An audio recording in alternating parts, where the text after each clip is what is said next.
Jules Verne. Voyage au centre de la Terre.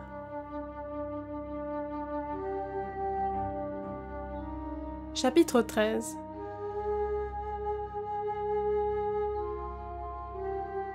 Il aurait dû faire nuit, mais sous le 65e parallèle, la clarté diurne des régions polaires ne devait pas m'étonner. En Islande, pendant les mois de juin et de juillet, le soleil ne se couche pas. Néanmoins, la température s'était abaissée. J'avais froid, et surtout faim. Bienvenu fut le bouer qui s'ouvrit hospitalièrement pour nous recevoir. C'était la maison d'un paysan, mais en fait d'hospitalité, elle valait celle d'un roi. À notre arrivée, le maître vint nous tendre la main, et sans plus de cérémonie, il nous fit signe de le suivre. Le suivre en effet, car l'accompagner eût été impossible. Un passage long, étroit, obscur donnait accès dans cette habitation construite en poutres à peine équarries, et permettait d'arriver à chacune des chambres. Celle-ci était au nombre de 4. La cuisine, l'atelier de tissage, la Ballstoffe, chambre à coucher de la famille, et la meilleure d'entre toutes, la chambre des étrangers. Mon oncle, à la taille duquel on n'avait pas songé en bâtissant la maison, ne manqua pas de donner 3 ou 4 fois de la tête contre les saillies du plafond. On nous introduisit dans notre chambre, sorte de grande salle avec un sol de terre battue et éclairée d'une fenêtre dont les vitres étaient faites de membranes de mouton assez peu transparentes.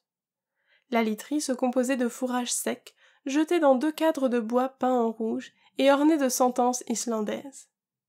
Je ne m'attendais pas à ce confortable. Seulement, il régnait dans cette maison une forte odeur de poisson sec, de viande macérée et de lait aigre, dont mon odorat se trouvait assez mal. Lorsque nous eûmes mis de côté notre harnachement de voyageurs, la voix de l'hôte se fit entendre, qui nous conviait à passer dans la cuisine, seule pièce où l'on fit du feu, même par les plus grands froids. Mon oncle se hâta d'obéir à cette amicale injonction.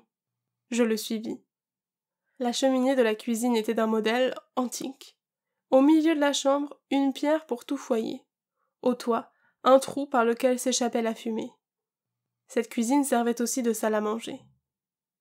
À notre entrée, l'hôte, comme s'il ne nous avait pas encore vus, nous salua du mot « Saelvertu », qui signifie « soyez heureux », et il vint nous baiser sur la joue. Sa femme, après lui, prononça les mêmes paroles, accompagnées du même cérémonial. Puis les 2 époux, plaçant la main droite sur leur cœur, s'inclinèrent profondément. Je me hâte de dire que l'Islandaise était mère de 19 enfants, tous, grands et petits, grouillant pêle-mêle au milieu des volutes de fumée dont le foyer remplissait la chambre. À chaque instant, j'apercevais une petite tête blonde et un peu mélancolique sortir de ce brouillard. On eût dit une guirlande d'anges insuffisamment débarbouillés. Mon oncle et moi nous fîmes très bon accueil à cette couvée, et bientôt il y eut 3 ou 4 de ces marmots sur nos épaules, autant sur nos genoux, et le reste entre nos jambes. Ceux qui parlaient répétaient « Saelvertu » dans tous les tons imaginables. Ceux qui ne parlaient pas n'en criaient que mieux. Ce concert fut interrompu par l'annonce du repas. En ce moment rentra le chasseur, qui venait de pourvoir à la nourriture des chevaux, c'est-à-dire qu'il les avait économiquement lâchés à travers champs. Les pauvres bêtes devaient se contenter de brouter la mousse rare des rochers, quelques ficus peu nourrissants, et le lendemain elles ne manqueraient pas de venir d'elles-mêmes reprendre le travail de la veille. « Saelvertu » fit Hans en entrant. Puis, tranquillement, automatiquement, sans qu'un baiser fût plus accentué que l'autre, il embrassa l'hôte, l'hôtesse et leurs 19 enfants.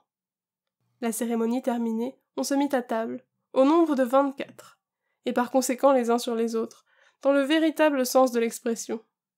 Les plus favorisés n'avaient que 2 marmots sur les genoux. Cependant, le silence se fit dans ce petit monde à l'arrivée de la soupe, et la taciturnité naturelle, même aux gamins islandais, reprit son empire. L'hôte nous servit une soupe au lichen et point désagréable, puis une énorme portion de poisson sec, nageant dans du beurre aigri depuis 20 ans, par conséquent bien préférable au beurre frais, d'après les idées gastronomiques de l'Islande. Il y avait avec cela du skyr, sorte de lait caillé, accompagné de biscuits et relevé de jus de baie de genièvre. Enfin, pour boisson, du petit lait mêlé d'eau, nommé blanda. Si cette singulière nourriture était bonne ou non, c'est ce dont je ne pus juger. J'avais faim, et au dessert j'avalai jusqu'à la dernière bouchée une épaisse bouillie de sarrasin. Le repas terminé, les enfants disparurent. Les grandes personnes entourèrent le foyer où brûlait de la tourbe, des bruyères, du fumier de vache et des os de poissons desséchés. Puis, après cette prise de chaleur, les divers groupes regagnèrent leurs chambres respectives. L'hôtesse offrit de nous retirer, suivant la coutume, nos bas et nos pantalons.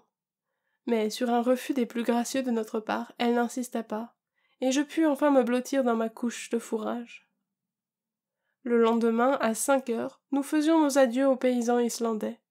Mon oncle eut beaucoup de peine à lui faire accepter une rémunération convenable, et Hans donna le signal du départ.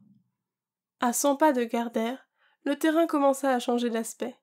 Le sol devint marécageux et moins favorable à la marche. Sur la droite, la série des montagnes se prolongeait indéfiniment comme un immense système de fortifications naturelles, dont nous suivions la contrescarpe. Souvent des ruisseaux se présentaient à franchir, qu'il fallait nécessairement passer à gué, et sans trop mouiller les bagages. Le désert se faisait de plus en plus profond. Quelquefois, cependant, une ombre humaine semblait fuir au loin. Si les détours de la route nous rapprochaient inopinément de l'un de ces spectres, j'éprouvais un dégoût soudain à la vue d'une tête gonflée, à la peau luisante, dépourvue de cheveux, et de plaies repoussantes que trahissaient les déchirures de misérables haillons. La malheureuse créature ne venait pas tendre sa main déformée, elle se sauvait, au contraire, mais pas si vite que Hans ne l'eût salué du « servertu » habituel. « Spettelsk » disait-il. « Un lépreux » répétait mon oncle, et ce mot seul produisait son effet répulsif. Cette horrible affection de la lèpre est assez commune en Islande. Elle n'est pas contagieuse, mais héréditaire. Aussi le mariage est-il interdit à ces misérables. Ces apparitions n'étaient pas de nature à égayer le paysage, qui devenait profondément triste. Les dernières touffes d'herbe venaient mourir sous nos pieds. Pas un arbre, si ce n'est quelques bouquets de bouleaux nains semblables à des broussailles. Pas un animal, sinon quelques chevaux, de ceux que leur maître ne pouvait nourrir, et qui erraient sur les mornes plaines. Parfois un faucon planait dans les nuages gris, et s'enfuyait à tire-d'aile vers les contrées du sud. Je me laissais aller à la mélancolie de cette nature sauvage, et mes souvenirs me ramenaient à mon pays natal. Il fallut bientôt traverser plusieurs petits fjords sans importance, et enfin un véritable golfe. La marée, étale alors, nous permit de passer sans attendre et de gagner le hameau d'Alftanes, situé 1 mille au-delà. Le soir, après avoir coupé à gué 2 rivières riches en truites et en brochets, l'Alpha et l'Eta, nous fûmes obligés de passer la nuit dans une masure abandonnée, digne d'être hantée par tous les lutins de la mythologie scandinave. À coup sûr, le génie du froid y avait élu domicile, et il fit des siennes pendant toute la nuit. La journée suivante ne présenta aucun incident particulier.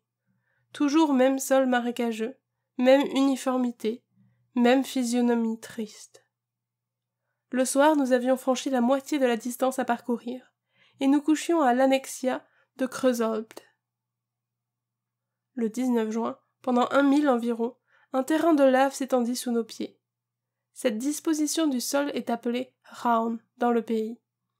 La lave ridée à la surface affectait des formes de câbles, tantôt allongés, tantôt roulés sur eux-mêmes. Une immense coulée descendait des montagnes voisines, volcan actuellement éteint, mais dont ces débris attestaient la violence passée. Cependant, quelques fumées de sources chaudes rampaient çà et là. Le temps nous manquait pour observer ces phénomènes. Il fallait marcher. Bientôt, le sol marécageux reparut sous le pied de nos montures. De petits lacs l'entrecoupaient. Notre direction était alors à l'ouest. Nous avions en effet tourné la grande baie de Faxa, et la double cime blanche du Schneefels se dressait dans les nuages à moins de 5 milles. Les chevaux marchaient bien. Les difficultés du sol ne les arrêtaient pas. Pour mon compte, je commençais à devenir très fatigué. Mon oncle demeurait ferme et droit comme au premier jour. Je ne pouvais m'empêcher de l'admirer, à l'égal du chasseur, qui regardait cette expédition comme une simple promenade. Le samedi 20 juin, à 6 heures du soir, nous atteignions Budir, bourgade située sur le bord de la mer, et le guide réclamait sa paye convenue. Mon oncle régla avec lui. Ce fut la famille même de Hans, c'est-à-dire ses oncles et cousins germains, qui nous offrit l'hospitalité.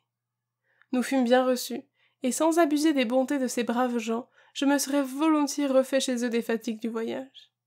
Mais mon oncle, qui n'avait rien à refaire, ne l'entendait pas ainsi, et le lendemain il nous fallut enfourcher de nouveau nos bonnes bêtes. Le sol se ressentait du voisinage de la montagne, dont les racines de granit sortaient de terre, comme celles d'un vieux chêne. Nous contournions l'immense base du volcan. Le professeur ne le perdait pas des yeux.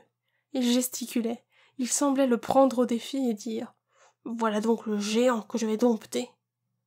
Enfin, après 24 heures de marche, les chevaux s'arrêtèrent d'eux-mêmes à la porte du presbytère de Chtapi,